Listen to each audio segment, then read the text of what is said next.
A'udzubillahi minasyaitonirrajim. Bismillahirrahmanirrahim. Assalamualaikum warahmatullahi wabarakatuh. Alhamdulillah. Alhamdulillahi rabbil alamin. Wa bihi nasta'inu ala umuri dunya waddin. Wassalatu wassalamu ala asyrafil anbiya'i wal mursalin sayyidina wa maulana Muhammadin wa ala alihi wa ashabihi ajma'in, amma ba'du. Allahumma inna nas'aluka ilman nafi'a wa rizqan tayyiba wa amalan mutaqabbala. Ya Allah, kami mohon kepadamu ilmu yang bermanfaat, rizki yang baik, dan amal ibadah yang diterima. Amin. Allahumma amin. Ma'asyiral muslimin wal muslimat, bapak-bapak dan juga ibu-ibu sekalian rahimani wa rahimakumullah. Alhamdulillah, segala puji syukur senantiasa kita haturkan kehadirat Allah Azza wa Jalla di kesempatan yang berbahagia kali ini di tempat yang mulia, yaitu di salah satu rumah di antara rumah-rumah Allah. Alhamdulillah, kita masih diberikan nikmat yang sangat besar yang kita rasakan sampai detik ini.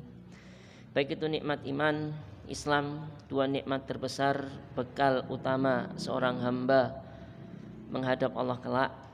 Kemudian nikmat kesehatan, dan juga tak kalah besar pula nikmat kita diberikan kemudahan di dalam menjalankan ibadah-ibadah kepada Allah Azza wa Jalla. Semoga kita rasakan nikmat-nikmat ini langgeng terus sampai ajal menjemput kita. Amin. Allahumma amin.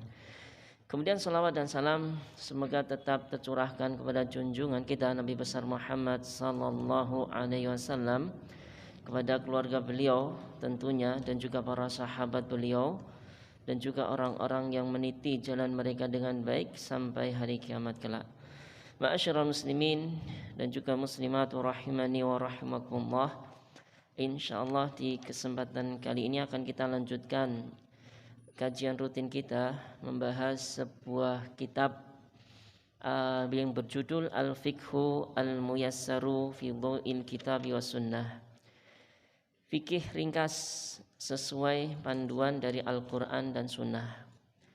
Telah kita bahas di pertemuan yang lalu bab masih tentang wudu, yaitu bagian permasalahan tentang anggota-anggota yang wajib dibasuh tatkala wudu, atau ulama mengistilahkan furudu wudu, yaitu wajib-wajibnya wudu.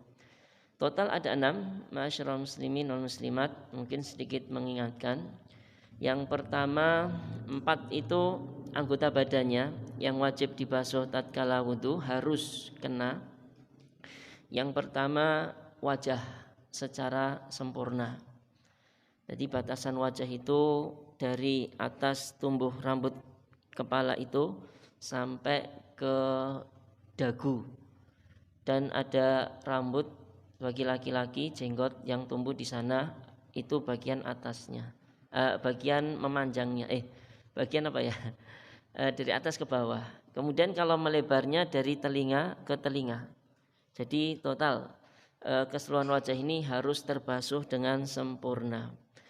Kemudian catatan kemarin, termasuk wajah pula, yaitu berkumur-kumur dan juga istinsyak, menghirup air ke hidung. Alasannya apa? Karena berkumur-kumur mulut ini, kemudian menghirup air ke hidung ini termasuk bagian dari wajah. Ini termasuk bagian dari wajah. Jadi kumur-kumur sama istinsyak juga wajib hukumnya. Ini yang pertama. Yang kedua, membasuh tangan dari ujung jari ini sampai ke siku. Ke siku. 2 tangan ya, kedua siku berarti. Kemudian yang ketiga, mengusap kepala dari seluruh kepala dari depan sampai ke belakang. Baik ada rambutnya atau tidak ada rambutnya, baik yang pendek ataupun yang panjang, mengusap kepala, yaitu depan ini, rambut tumbuh depan sampai ke tengkuk leher ini. Ini yang dinamakan usapan kepala. Adapun cara mengusapnya kemarin sudah kita juga kaji, yaitu ada dua cara. Cara yang pertama itu dengan tangan yang dibasahi, kemudian kedua tangannya itu dari depan sini, kemudian diarahkan ke belakang kepala, jadi seluruh kepalanya terusap. Kemudian di riwayat wudhu Nabi, beliau memajukan kembali usapannya. Jadi beliau mengusap dua kali usapan, sekali usapan ke arah belakang gini, kemudian usap ke arah depan kembali. Ini cara mengusap kepala, baik laki-laki atau perempuan harus terusap semuanya. Adapun kalau mengusap sebagian kepala saja, kalau di sini ditulis fala yujzi mashu ba'di ra'si duna ba'di, tidak sah mengusap sebagian kepala sedangkan yang lain tidak terusap. Jadi kalau ada yang masih mengusap di bagian ubun-ubunnya tok, kepalanya belakang kok enggak sampai terusap, wallahu taala alam. Kalau menurut kitab yang kita pakai ini dianggap tidak sah usapannya. Tapi kalau dirujukkan ke kitab yang lain, maka itu masih ada ranah khilaf ya, mengusap sebagian itu sah atau tidak, maka di sana ada khilaf panjang lebar. Tapi untuk amannya diusap semuanya. Kemudian usapan kedua dari tengah kepala. Dari tengah kepala ini sekali usapan saja ke arah tumbuh rambutnya. Jadi rambutnya nanti enggak berantakan. Jadi cara usapan pertama tadi untuk rambut yang pendek, jadi ketika dibelakangkan kemudian dibalikkan lagi, rambutnya ya pendek ya, enggak berantakan. Tapi kalau rambutnya yang panjang, pakai yang cara ngusap kedua dari tengah sini, kemudian diarahkan ke belahan rambutnya yang kalau dia tengah ya sini, kalau dia samping ya berarti gini, ke arah luar rambutnya. Jadi tidak akan merubah posisi rambut jadi berantakan kalau rambutnya panjang, memakai usapan cara yang kedua tadi. Wallahu taala alam. Kemudian yang ketiga, yang berapa? Maaf ya. Tadi maaf kurang, mengusap kepala plus kedua telinganya. Insyaallah itu sudah jelas. Kemudian yang keempat, membasuh kedua kaki sampai kedua mata kaki. Situ saja ya basuhannya ya, tidak perlu sampai ke atas ke betis ataupun sampai ke lutut, tidak ada. Allah Ta'ala berfirman wa arjulakum ilal ka'bain, dan basuhlah kaki-kaki kalian sampai ke kedua mata kaki. Itu tulang yang tumbuh polok ya, bahasa Jawanya polok gitu, di kanan sama di kiri ada benjolan tulang di kaki kita mau ke arah betis itu. Kemudian yang kelima urut, kemudian yang keenam berkesinambungan, yaitu satu anggota dibasuh, yang lain harus dibasuh selanjutnya, tidak boleh dijeda lama. Kalau dijeda lama mungkin airnya habis, harus cari ke sana lama, maka harus ngulangi wudunya dari awal. Wallahu ta'ala alam.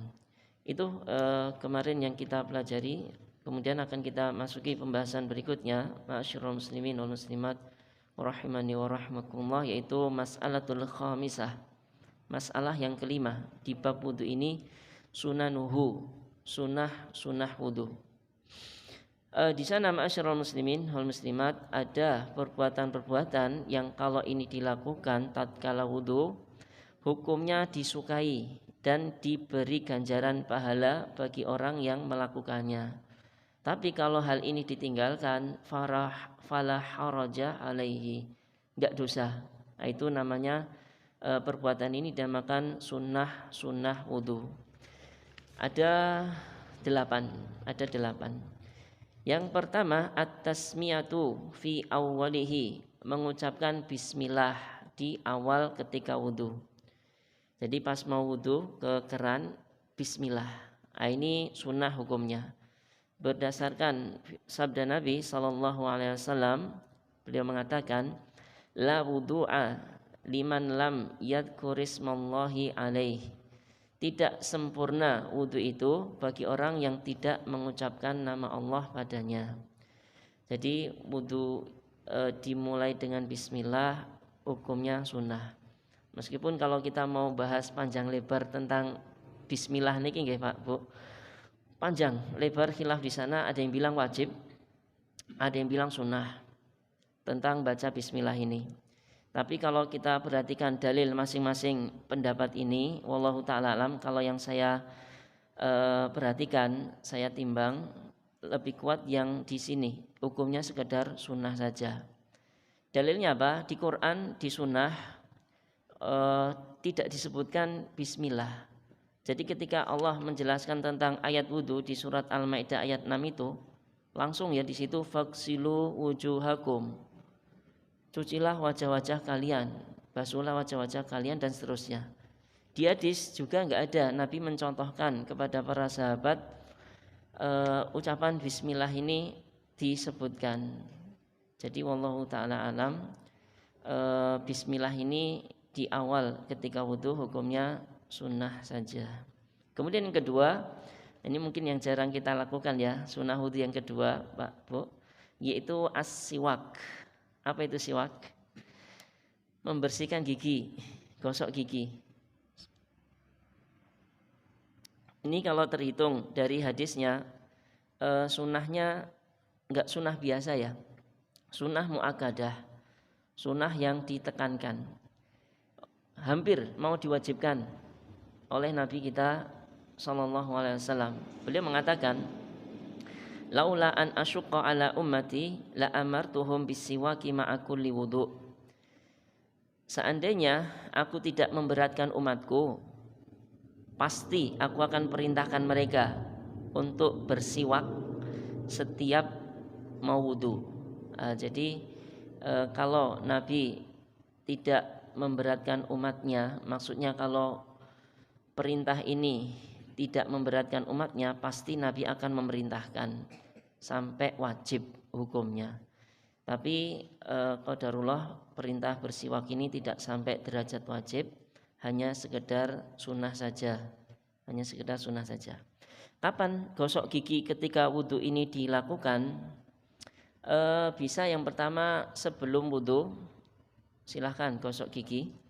Atau sesudah wudhu selesai gosok gigi, nggak ada masalah.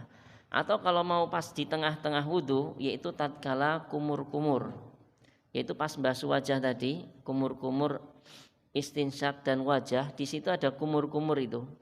Kumur sekali, gosok gigi. Kemudian kumur 2 kali 3 kalinya membersihkan sisa-sisa pasta gigi. Kalau misalkan dia mau memakai pasta gigi, tidak masalah. Atau siwak ini dahulu ya, enggak sampai seperti kita sekarang ada gosok giginya, ada pasta giginya, ada sikatnya, ada pasta giginya. Kalau dahulu cuman ada batang kayu siwak dijual ini di toko-toko, ini nanti ujungnya dilunakkan, ada serabut-serabutnya gitu, nanti digosok-gosokkan ke gigi. Ini enggak perlu pakai pasta gigi, bisa bersih, dibawa kemana-mana setiap waktu bisa. Siwak kayunya khusus nggih, jangan pakai kayu jati atau kayu napa niku pring, waduh rusak kabeh niku. Jangan, beli saja, ada di toko-toko itu. Kayunya enggak tumbuh di Indonesia kalau enggak salah, wallah alam. Batang kayu arok, kalau pernah saya baca, batang kayu dari tumbuhan namanya arok atau zaitun, bisa dipakai untuk siwakan ini. Wallahu ta'ala alam. Kalau mudah silakan dilakukan Pak Bu, dapat pahala tambahan karena melakukan sunnah. Kemudian yang ketiga, sunnah wudu berikutnya, ghuslul kafaini salasan fi awwalil wudu, mencuci tangan, telapak tangan ini 3 kali di awal ketika wudu. Jadi pas awal wudu itu, sebelum kumur-kumur dan seterusnya, cuci tangan dulu 3 kali. Berdasarkan apa? Hal ini dihukumi sunnah berdasarkan perbuatan Nabi SAW. Jadi kita bisa bilang ini ibadah, hukumnya wajib ataupun sunnah, ada dalilnya, yaitu perbuatan Nabi SAW. Yaitu beliau biasa mencuci kedua tangan beliau 3 kali sebagaimana ini diriwayatkan di hadis-hadis tentang sifat wudu Nabi Muhammad SAW. Cuci tangan. Hikmahnya apa, Pak Bu? Tangan ini alat utama untuk mengalirkan air ke seluruh tubuh. Kalau ini kotor, nanti airnya nggak jadi membersihkan, malah mengkotori. Jadi dibersihkan dulu pertama kali. Itu hikmahnya, wallahu ta'ala alam. Ini yang ketiga. Kemudian yang keempat, ma'asyiral muslimin wal muslimat, sunnah wudu yaitu al-mubalaghatu fil madmadati wal istinsyaqi li ghairi shaim. Bersungguh-sungguh di dalam kumur-kumur. Jadi benar kumur-kumur beneran, air dimasukkan, digerakkan air itu di mulutnya. Jadi bukan cuma ipik gitu tok dikeluarkan, enggak. Benar-benar digerakkan ke seluruh sisi gigi itu.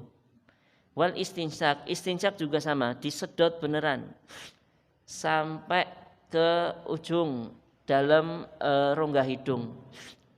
Untuk apa? Untuk membersihkan yang kalau kumur-kumur sisa makanan yang ada di mulut. Kalau hidung berarti untuk membersihkan kotoran yang menempel di rongga hidung ini.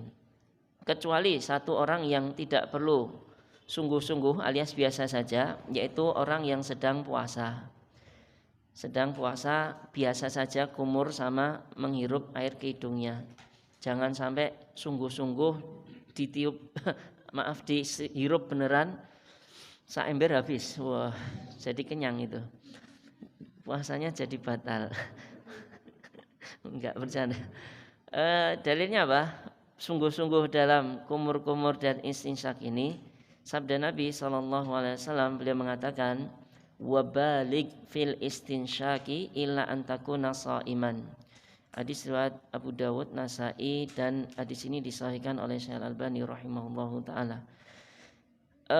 Dan bersungguh-sungguhlah tatkala istinsyak menghirup air ke hidung, illa antakuna sha'iman, kecuali kalian sedang berpuasa. Jadi nomor 4 ini kumur-kumur dan menghirup air ke hidungnya sungguh-sungguh, benar-benar digerakkan air itu, benar-benar air itu disedot ke hidung. Kemudian yang kelima, ma'asyiral muslimin, ad-dalku, menggosokkan air yang di tubuh ini, di tempat wudu ini dengan tangan, digosokkan dengan tangan.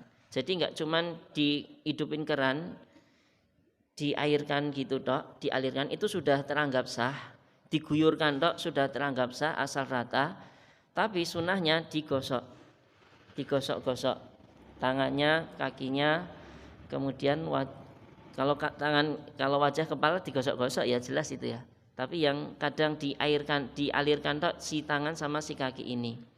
Lah ini sunahnya digosok-gosok. Dan juga takhlilul lihyatil kasifa bil ma', yaitu menyela-nyela jenggot yang tebal sampai air itu masuk ke dalamnya. Ini khusus bagi bapak-bapak yang punya jenggot tebal. Ini tidak perlu basah sampai kuyup gitu seperti jenggot yang tipis, harus sampai basah semuanya. Kalau jenggotnya tebal ya cukup basah di luarnya tok, dalamnya hanya cukup sunahnya di sela-sela. Sunah saja kalau bagi jenggot yang tebal. Ini berdasarkan perbuatan Nabi SAW. Fa innahu kana idza tawaddaa yadluku atau yudalliku dira'aihi. Yaitu beliau tatkala wudu menggosok-gosok dira'aihi, kedua mata kaki beliau. Iya benar, kedua mata kaki beliau. Jadi kaki ini enggak cuma diguyur air dok, tapi digosok-gosok dengan tangan gini. Jadi dipastikan airnya merata. Dan juga Nabi dilihat oleh para sahabat karena yudkhilul ma'a tahta hankihi wa yukhanilu bihi lihyatahu. Nabi itu memasukkan air di bawah janggutnya dan menyela-nyela jenggotnya. Nah, ini dilihat juga para sahabat Nabi tatkala wudu. Oh berarti jenggot Nabi kita tahu tebal ya. Jenggot Nabi dari hadis ini jenggot beliau tebal. Kalau lihat orang-orang Jawa jarang jenggotnya tebal, jenggotnya tipis. Bapak mana yang tebal ini? Nggak ada ya, jenggotnya tipis semua, jadi nggak bisa dijadikan contoh itu. Ya nanti silakan lihat, kalau penasaran jenggot yang tebal itu apa toh, ketik di Google jenggot tebal, nanti akan muncul wajah orang Arab yang jenggotnya itu tebal banget segini Pak. Wow, ini toh yang sunahnya di sela-sela, jenggotnya yang seperti itu. Ini yang kelima. Kemudian yang keenam, asyrul muslimin, sunah-sunah wudu, taqdimul yumna alal yusra fil yadaini wa rijlaini. Mengedepankan, mendahulukan usapan yang sebelah kanan daripada sebelah kiri. Ini berlaku untuk tangan sama kaki, karena tangan sama kaki punya bagian kanan sama bagian kiri. Jadi Bapak Ibu kalau wudu kanan dulu 3 kali. Tiganya nanti ya habis ini ya. Tangan kanan dulu baru kiri, kaki kanan dulu baru kiri, itu sunnah. Tapi kalau kiri dulu baru kanan gimana? Nggak ada masalah. Kiri dulu, waduh terlanjur, nggak apa-apa, nggak usah diulang wudunya. Kiri dulu baru kanan tetap sah. Kenapa? Karena mendahulukan kanan dari kiri itu cukup, hukumnya cuman sunnah saja, tidak sampai wajib. Adapun kalau anggota tubuh yang wudu itu kepala sama wajah, itu nggak perlu kanan kiri dulu ya. Karena wajah ini nggak ada kanan sama kiri, kanan dulu baru kiri, nggak ada, bareng semuanya. Kalau wajah itu bareng semuanya, kepala itu juga nggak ada kepala kanan sama kepala kiri, semuanya satu usapan saja. Tapi kalau kanan kiri di tangan sama kaki, ya itu ada, didahulukan kanan daripada kiri. Alasannya apa? Perbuatan Nabi SAW, fa innahu kana yuhibbut tayammuna. Nabi itu Pak Bu suka mendahulukan yang kanan terlebih dahulu. Dalam hal apa? Fitana ulihi, di dalam memakai sandal. Watarojulihi, di dalam menyisir rambut. Watuhurihi, di dalam bersuci, yaitu wudu. Wa fi sya'nihi kullihi, dan di dalam seluruh perkara beliau. Jadi beliau biasa mendahulukan yang kanan baru yang kiri. Ini khusus untuk perbuatan-perbuatan yang baik nggih. Perbuatan-perbuatan yang baik. Enggak semuanya. Pakai baju kanan dulu baru kiri. Kemudian masuk masjid, bagus kan, kanan dulu baru kiri. Tapi kalau ke kamar mandi, karena ini ke tempat yang lebih jelek, kiri dulu baru kanan. Nanti kalau keluar kanan dulu baru kiri. Jadi sesuai keumuman ayat ini, Nabi menyukai yang kanan di dalam sesuatu yang baik. Adapun kalau tidak baik, beliau biasa menggunakan kiri. Wallahu ta'ala a'lam. Kemudian yang ketujuh, ma'asyiral muslimin wal muslimat, sunah-sunah wudu berikutnya, taslisul ghusli fil wajhi wal yadaini wa rijlaini. Tiga kali basuhan di dalam apa? Wajah ini Pak, 3 kali. Berarti kumur-kumur juga 3, menghirup air ke hidung juga 3. Ini karena termasuk wajah juga. Kemudian tangan 3 juga, 1, 2, 3. Kemudian kiri 1, 2, 3. Dan juga kaki 1, 2, 3. Kiri 1, 2, 3. Adapun kepala ini enggak ada 3. Nabi di wudu beliau biasa wudu itu kadang 1 kali semua basuhan, kadang 2 kali, kadang 3 kali. Meskipun 1, 2, 3, tapi di bagian kepala ini Pak Bu sama telinga itu sekali tok, enggak ada 3-3-nya untuk kepala ini. Jadi usap kepala itu sekali saja. Saya kalau mau balik lagi boleh, telinga udah. Adapun tangan ada 3, kaki ada 3, wajah ada 3 kali. Yustahabu salasan, maka disunahkan 3-3 berdasarkan perbuatan Nabi SAW dan telah tetap darinya annahu tawadda'a marratan bahwa Nabi dahulu ketika wudu sekali basuhan semuanya. Wa marrataini 2 kali, wa salasan dan 3 kali. Jadi silahkan Pak Bu dipraktekkan semuanya. Kadang ini kadang itu. Kalau saya sendiri, kalau waktu masih longgar, nggak terburu-buru, bisa 3. Usahakan 3 biar mendapat pahala sunnah ini. Tapi kalau buru-buru sudah komat terus kerannya cuma santru, antriannya banyak, nah, ini jangan 3 Pak, kasihan nanti pada telat semua. 1 kali aja atau 2 kali lah, atau 2 kali. Jadi wajibnya itu Pak Bu 1 kali basuhan. Fal wajibu marratun wahidatun yustahabu salasan. Wajibnya dalam wudu itu Pak 1 kali basuhan saja. Adapun kalau mau dapat pahala sunnah bisa 2 kali, bisa 3 kali. Wallahu ta'ala a'lam. Kemudian yang ke-8, yang terakhir di pembahasan sunnah-sunnah wudu, ma'asyiral muslimin wal muslimat rahimani wa rahimakumullah, yaitu adzikru, berzikir atau berdoa, al-waridu ba'dal wudu, yang datang riwayatnya dari Nabi, beliau baca ini tatkala selesai wudu. Pahalanya tidak bisa diremehkan, pahalanya sangat besar. Wudu selesai jangan buru-buru langsung sholat atau bagaimana pakai sarung dan seterusnya. Berhenti sejenak, mau mengangkat tangan, tidak mengangkat tangan, menghadap kiblat, tidak menghadap kiblat, tidak masalah. Yang penting berdoa. Rasulullah SAW bersabda, "Ma minkum ahadun yatawaddau fayusbigul wudu'a summa yaqul." Tidaklah salah seorang dari kalian dia berwudu, kemudian dia sempurnakan wudunya, kemudian berkata, doa ini ya, asyhadu an la ilaha illallah wahdahu la syarikalah wa asyhadu anna muhammadan abduhu wa rasuluh. Sampai sini aja Pak. Sebenarnya ada tambahan lagi nggih Pak Bu? Apa tambahannya?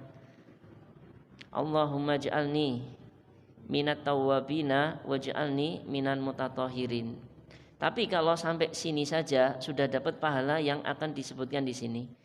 Apa pahalanya? Illa, kecuali kalau orang berdoa dengan doa ini tadi sampai asyhadu anna muhammadan abduhu wa rasuluh, futihat lahu abwabul jannati samaniyah. Dibukakan baginya pintu-pintu surga yang berjumlah 8 itu. Seluruh pintu surga terbuka bagi dia.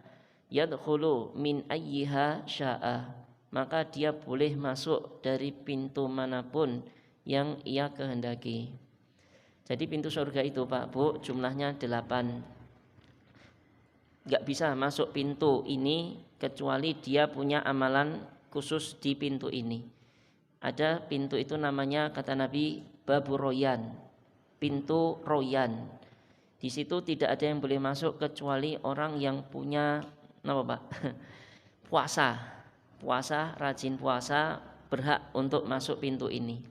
Ada pintu sedekah, ada pintu jihad, ada pintu-pintu yang lain berdasarkan amalan-amalan ibadah yang bermacam-macam itu.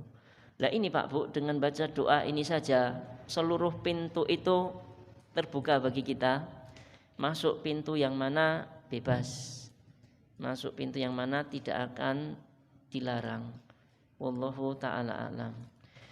Kalau doa tambahan tadi, Allahumma ja'alni, ya Allah jadikanlah aku minat tawwabina waj'alni minan mutatahhirin, termasuk orang-orang yang kembali bertobat dan menjadi orang yang suci, maka itu tambahan saja. Di riwayat yang lain, wallahu ta'ala alam, di sini tidak disebutkan apa balasan khususnya gitu loh, wallahu alam. Kalau ini asyhadu an la ilaha illallah wahdahu la syarikalah wa asyhadu anna muhammadan abduhu wa rasuluhu, pahalanya khusus ada. Pahala khususnya ada. Ini ma'asyiral muslimin 8 hal yang termasuk sunnah-sunnah wudu. Kalau dikerjakan dapat tambahan pahala, kalau tidak dikerjakan tidak mengapa. Kemudian masih ada waktu, kita lanjutkan ke mas'alatus sadisah, masalah yang ke-6. Fi nawaqidhihi. tentang pembatal wudu. Wan nawaqid adalah asya'ul lati tubtilul wudu'a wa tufsiduhu, yaitu sesuatu yang membatal wudu dan juga merusak wudu. Nawaqid namanya. Nawaqidul wudu itu kalau bahasa sederhananya pembatal wudu. Wahya sitatun, ada 6. Jadi kalau 6 ini Pak Bu kita lakukan, wudu kita batal, harus wudu kembali. Jangan nekat sholat padahal sudah batal wudunya. Yang pertama, al-khariju minas sabilaini, keluar dari dua arah, yaitu saluran kencing yang depan, kemudian saluran buang air besar yang belakang. Sesuatu yang keluar dari dua saluran ini, depan sama belakang, itu membatalkan wudu. Apa saja yang keluar dari dua saluran ini? Imma an yakuna baulan, bisa jadi kencing, au ghaitan, atau buang air besar, au manian, atau mani. Ini kemudian madi, au madian, atau madi, madi, atau damul istihadah, atau darah penyakit. Ini khusus buat ibu-ibu ya, keluar darah tapi bukan darah haid, darah istihadah, darah penyakit. Aurihan qalilan au katsiran, atau yang keluar dari dua jalur ini Pak Bu, angin, baik sedikit atau banyak, baik bunyi atau tidak bunyi, baik bau atau tidak bau. Ini pembatal wudu. Jadi kalau pas sholat kok ada yang bau kentut, tapi kok di soft itu nggak ada yang keluar, wah ini tanda tanya iki, kok nekat banget sholat Mungkin dia malu lah. Nggak usah malu Pak Bu, biasa mungkin kadang terjadi, segera aja keluar dari soft, wudu kembali, susul sholatnya kalau masih ada. Kalau ketinggalan ya tinggal dilengkapi saja, nggak usah dipaksakan. Kalau anak kecil ya mungkin anak kecil ya nggak tahu ya. Nah, mungkin belum tahu. Tapi kalau kita yang sudah dewasa kok batal wudunya, ya segera keluar dari soft, ya permisi minta jalan gitu, keluar kemudian wudu kembali, balik ke sini. Dalilnya apa? Keluar dari dua jalur ini pembatal sholat, pembatal wudu. Qauli ta'ala, berdasarkan firman Allah Ta'ala di surat Al-Maidah ayat 6, au jaa ahadum minkum minal ghaiti, atau salah seorang dari kalian datang dari kamar mandi alias toilet habis buang air kecil atau buang air besar, maka ini harus wudu kembali. Jadi ini menunjukkan orang yang habis buang air kecil, buang air besar harus wudu kembali. Dan juga sabda Nabi SAW, la yaqbalullahu sholata ahadikum ida ahdasa hatta yatawadda'a. Allah tidak menerima salat salah seorang dari kalian jika dia berhadas sampai dia berwudu. Waqat taqaddama. Kalau pembahasan ini sudah di pembahasan yang lalu. Kemudian sabda Nabi SAW, walakin min ghaitin au baulin au naumin. Orang tidak perlu wudu kembali, tapi dia harus wudu dari sebab ghaid, buang air besar, au baul, buang air kecil, au naum, atau tidur. Tidur ini nanti akan dibahas pula. Tidur mana yang membatalkan wudu nanti akan dibahas. Dan juga dalilnya terhadap orang yang ragu-ragu di dalam sholatnya, apakah keluar sesuatu dari belakangnya atau tidak. Ini kadang was-was muncul, ditanyakan kepada Nabi memberi solusi, fala yansarif, jangan pergi, maksudnya jangan batalkan sholatmu, hatta yasma'a sautan au yajida rihan, sampai ia mendengar suara kentutnya terdengar atau mencium bau. Itu baru dia berarti saya benar keluar tadi kentut. Habis itu batalin. Tapi kalau hanya sekedar gruwel-gruwel di belakang sudah diempet dengan menahan nafas, itu lanjutkan sholatnya Pak Bu, lanjutkan sholatnya. Jangan anggap sudah batal sampai tadi mendengar suaranya pripun nggih niku suarane, enggak usah dikasih contoh suaranya, atau ada bau, wah ternyata sudah batal keluar gitu. Itu pernah ada seorang yang ragu-ragu bertanya sama Nabi, dikasih solusi itu, jangan batalin sampai engkau yakin mendengar suara atau mencium bau. Wallahu ta'ala alam. Ini yang pertama, pembatal wudu, keluar sesuatu dari dua jalur keluar kita, dari depan ataupun dari belakang, dengan segala macam jenisnya. Kemudian yang kedua, ma'asyiral muslimin, khurujun najasati min baqiyatil badan, keluarnya najis dari anggota badan seluruhnya. Jadi bukan jalur keluarnya tadi, bukan keluar dari situ, tapi dari yang lain, dari tempat yang lain. Mungkin dari perut habis dioperasi, disobek apanya itu, ususnya, akhirnya kotorannya ada yang keluar ketika operasi itu juga membatalkan. Fa in kana baulan aw ghaiton naqadha mutlaqan.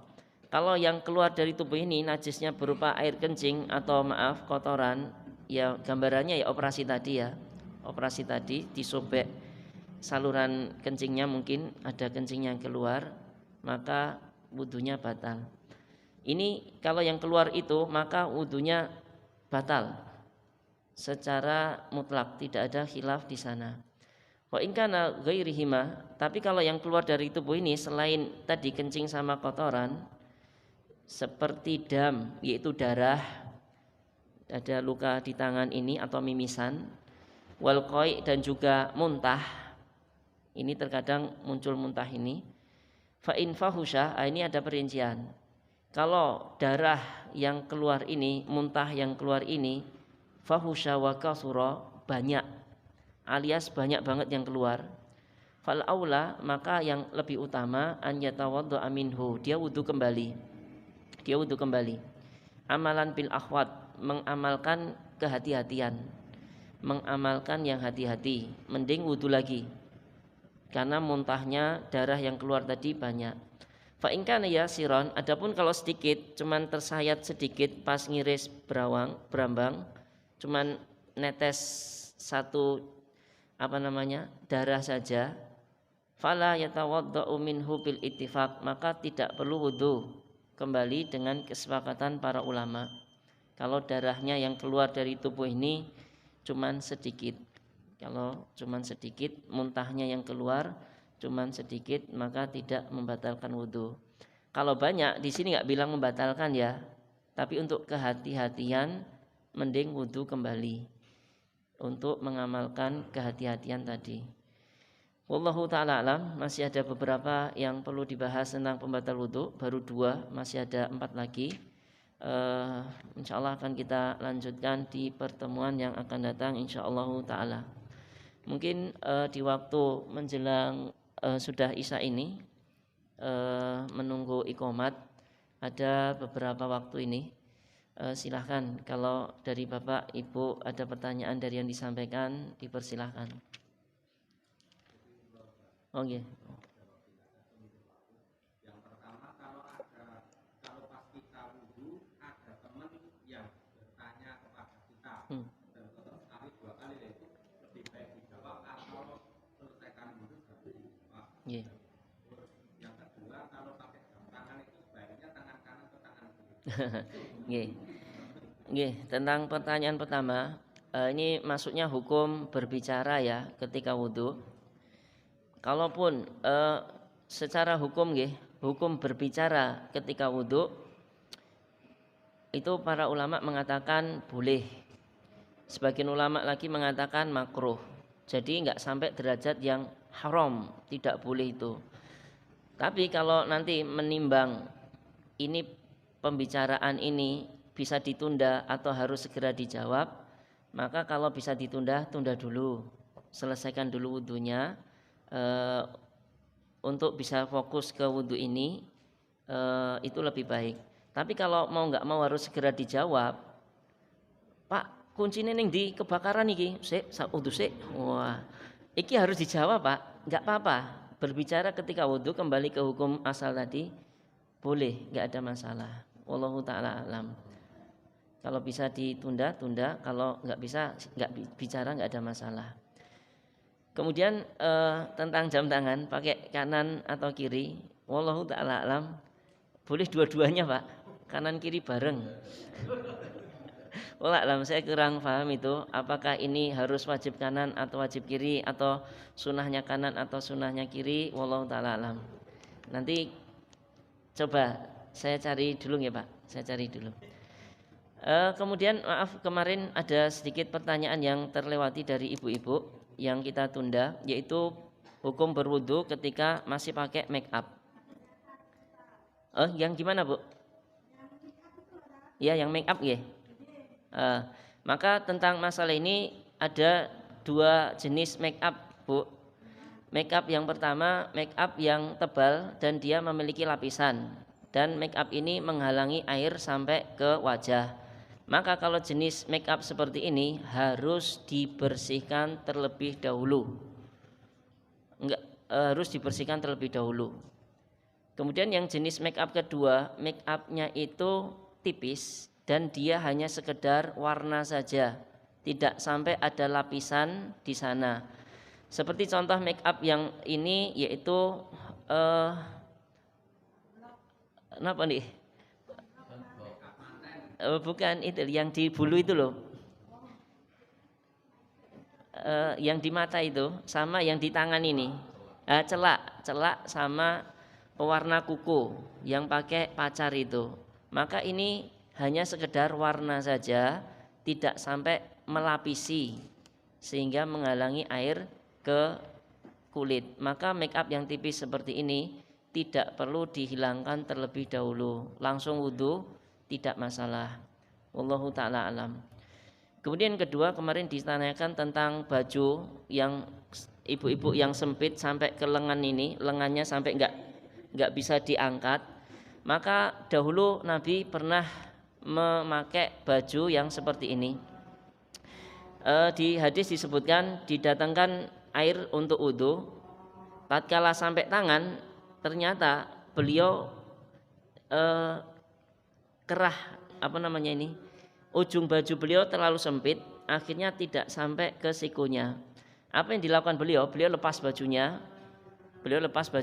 disenderkan ke pundak, beliau wudu. Jadi kalau ditanya apakah wajib dilepas? Wajib dilepas, kecuali satu kondisi, yaitu darurat. Ibu-ibu kalau ngelepas bajunya kelihatan auratnya, itu boleh diusap, dan sesekali saja, jangan dijadikan kebiasaan. Kalau boleh ngasih solusi, baju-baju yang ketat itu diganti yang longgar saja, pakai sarung, pakai daster. Kalau kebaya ya bahannya yang sampai 4 meter gitu ya, biar longgar, tidak ketat. Wallahu ta'ala alam. Mungkin itu yang bisa kami sampaikan. Atau satu lagi cukup nggih? Sudah terlalu panjang. Kita akhiri pertemuan kali ini dengan doa kafaratul majlis. Subhanakallahumma bihamdika asyhadu an la ilaha illa anta astaghfiruka wa atubu ilaik. Assalamualaikum warahmatullahi wabarakatuh.